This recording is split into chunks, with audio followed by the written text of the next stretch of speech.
Remember those purely social internet forums? If you don't, then this might seem weird to you. But back in the day, before Facebook, MySpace, Instagram, or the word social network existed outside of lecture halls, if you wanted a place to hang out online that wasn't open to the public, then private message boards were pretty much your only decent option. So the story goes that in the early 90s, me and my old college buddies, we split the costs of the server, got together, and I made us a private forum.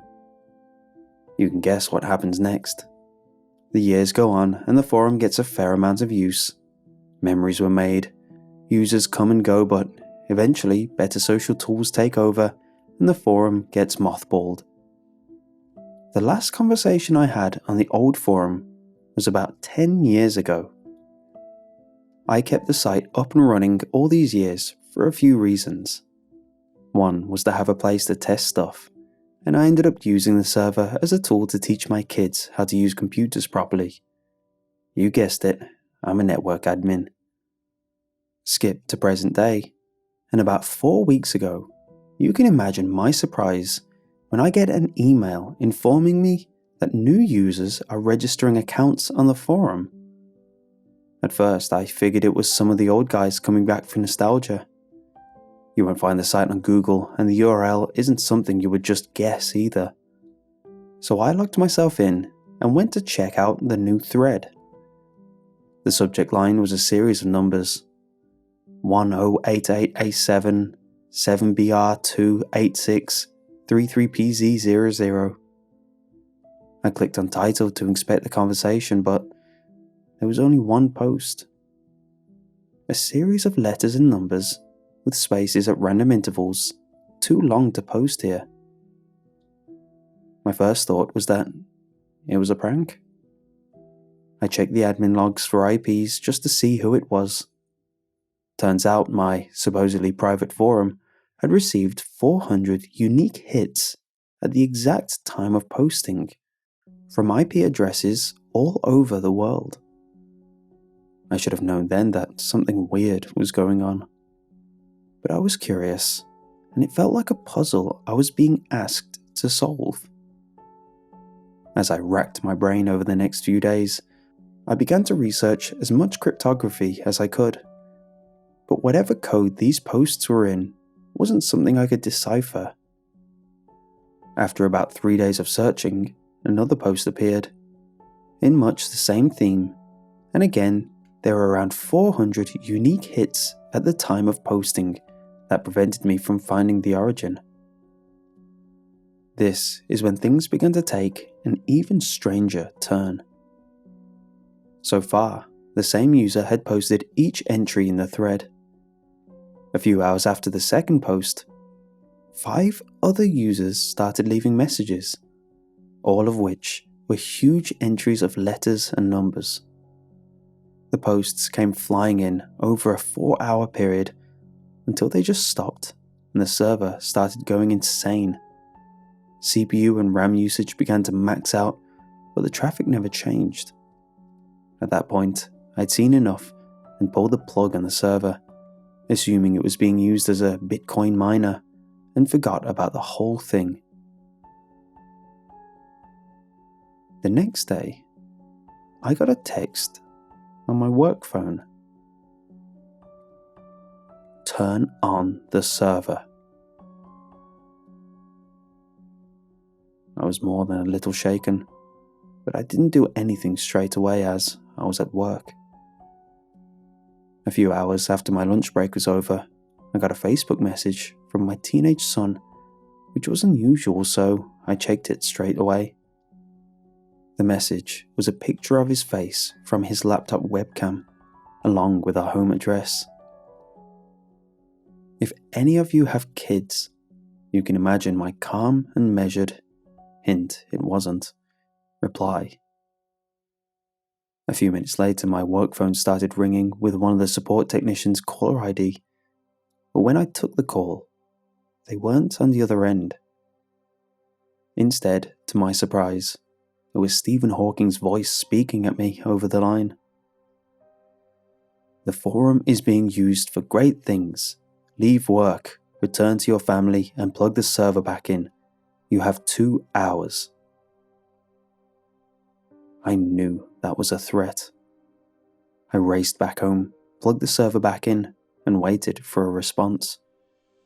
My personal phone buzzed this time with a new text message from my daughter. "Well done.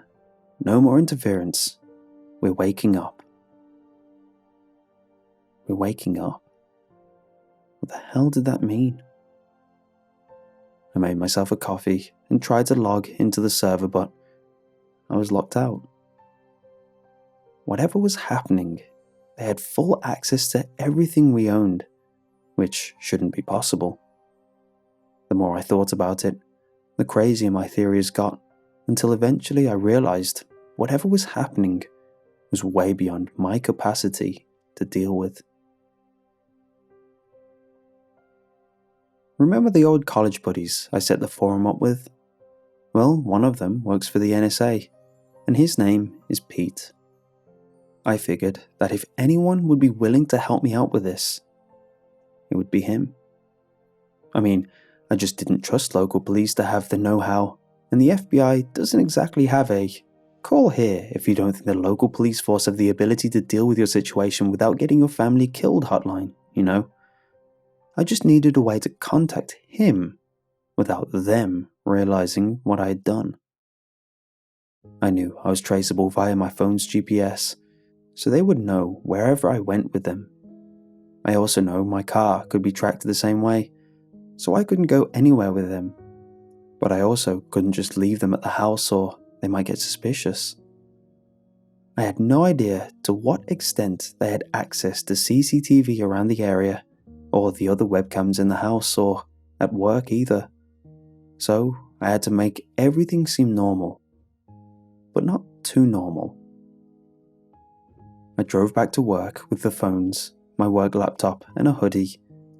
When I arrived at the office, I sat at my desk, returned my devices to their usual places, and got back to work. When I was satisfied a believable amount of time had passed, I began Operation Call for Help. Step 1. I walked at a smooth and completely normal pace down the hallway and to the left, where I entered the conveniently camera-free server room. Step 2. After entering the server room, I got changed into the hoodie I brought with me and limped out of the office. Hopefully, with my head covered and my gait changed, they wouldn't recognize me through the outdated low-res Chinese cameras. Step 3. As soon as I got out of the office, I limped to the nearest bus station and took a ride to the nearest mall, where my Oscar-winning Dr. House performance would take me to the nearest mobile store. With a piece of paper on which I'd written my friend's phone number, I quickly hobbled over to the men's bathroom, picked a stall, and made the call. The phone rang. Then it rang again, and then I hit a voicemail. No worries. Hang up and try again. No answer. Damn. It took 12 tries in the mall toilets before I got anywhere. But when I finally got through to him, he understandably wasn't very happy. "Who the hell is this and why have you called me 12 times? I blurted out as much as I could in 30 seconds. I even got as far as the weird codes still being posted on the forum. Then the asshole hung up on me. I just sat there for a few seconds, stunned. I didn't know what else to do, so I dialed in 911. But before I could put the call through, the burner phone rang. Unknown number. It was Pete. He spoke very quietly down the line and told me he couldn't talk on his personal number, but that I did the right thing by calling him.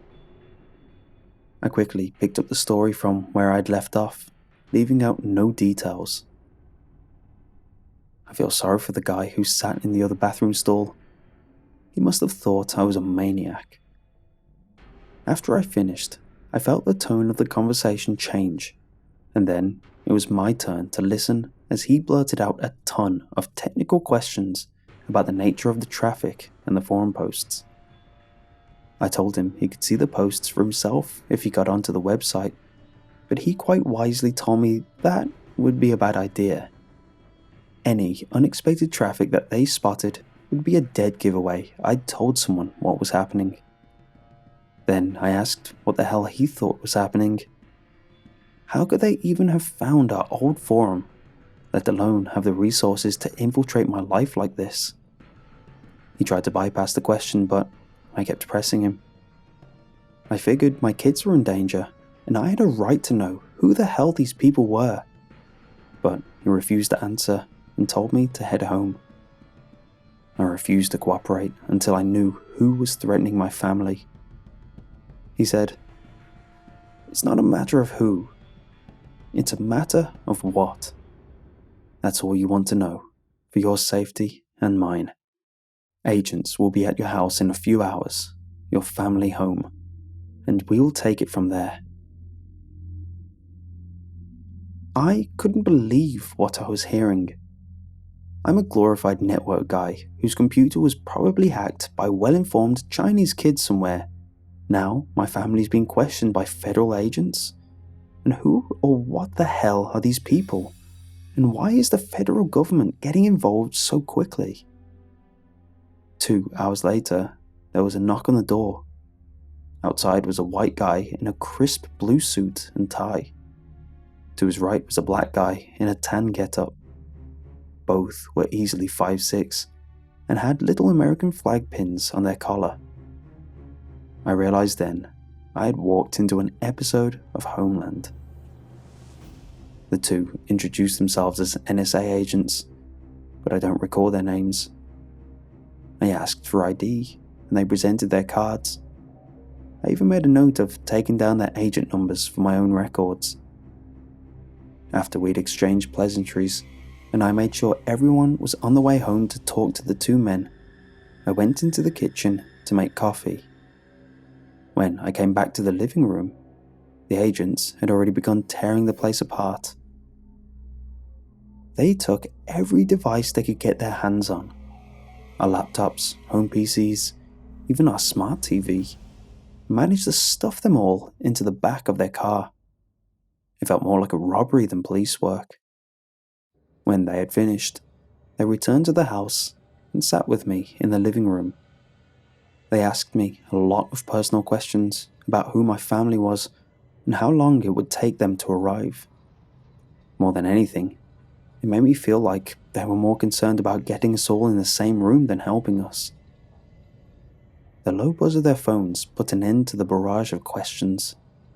Simultaneously, they pulled the devices out of their pockets and exchanged an exasperated look with one another before thanking me for my time and rushing out of the door, taking thousands of dollars of my equipment and personal items with them.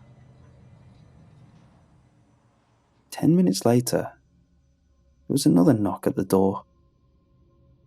Pretty shaken by this strange intrusion, I didn't answer the door at first, but after a second, more intense knock, I opened the door.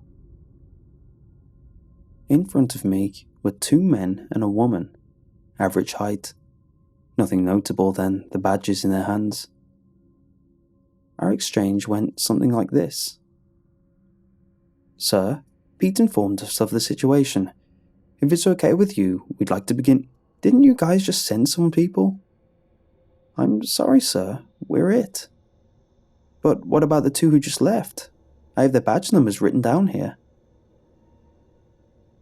The agent at the door looked pale as I explained what had happened. Then I went pale as they explained that those two men hadn't been sent by the federal government. They left soon after they realized everything of value had been taken, but assured me they'd be working the case in the meantime. I haven't heard anything back from them since. I've been trying to get in touch with my buddy for weeks about what the hell had happened and whether I was safe, but he never picked up, and eventually the number was disconnected. I even made the drive to his house, but when I got there, it was for sale, and him and his family were gone. I thought this nightmare was over. But last week, I was followed on my way to work. I think my family may be in danger, so since then, I finished building a new server. I'm going to put the forum back up and see what happens.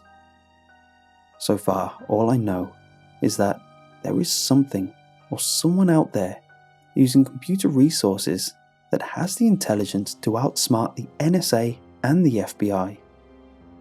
What worries me most is that no one I've spoke to has any idea exactly what it's up to. I've put my story out here in the hopes that I'll be able to give an update when this is all over. But if I don't, I hope someone out there finds this and it helps them. Be careful out there on the web.